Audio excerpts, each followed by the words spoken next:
They did not march toward her land with rage. They came with patience, because they did not want the queen dead. They wanted her alive. The queen ruled a kingdom that refused to kneel. Her voice carried weight.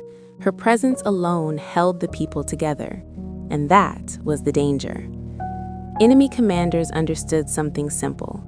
If they captured the queen alive, the war would end without another battle.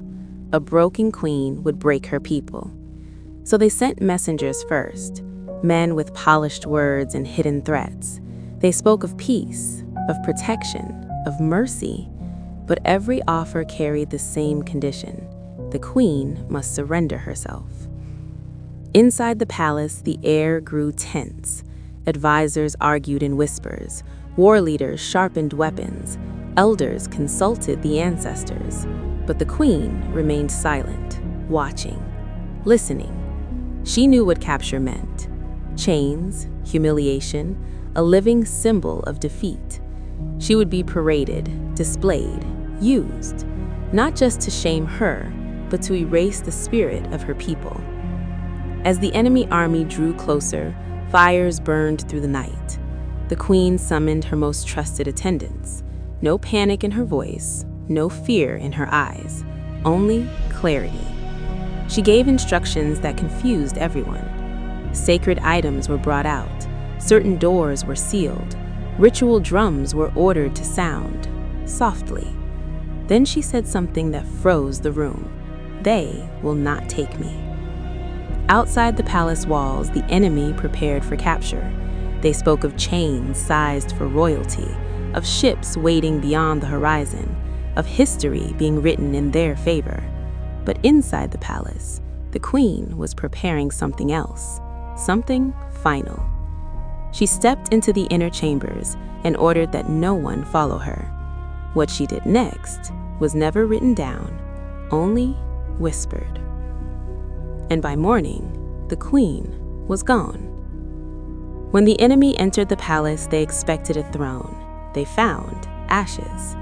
Walls were scorched. Rooms were empty. The seat of power stood untouched. No queen, no body, no victory. The invaders searched desperately. They overturned chambers, questioned servants, threatened elders, but the queen had vanished.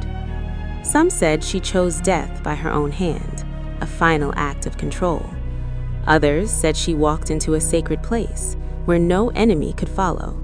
And there were those who believed she never died at all, because how do you capture a queen who refuses to belong to you? The enemy declared conquest. Flags were raised. New rulers were installed.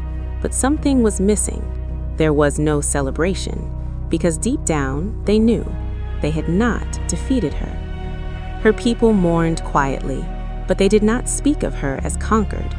They said she returned to the ancestors. Years passed, empires shifted, but her name survived in whispers, in songs sung at night, in warnings given to daughters. Colonial records mention resistance, but never explain why the queen was never shown, never displayed, never paraded. Because her final victory was this: she denied them the ending they wanted. They conquered land, they took thrones, but they never owned the queen. And that is why her story still lives, not as defeat, but as defiance.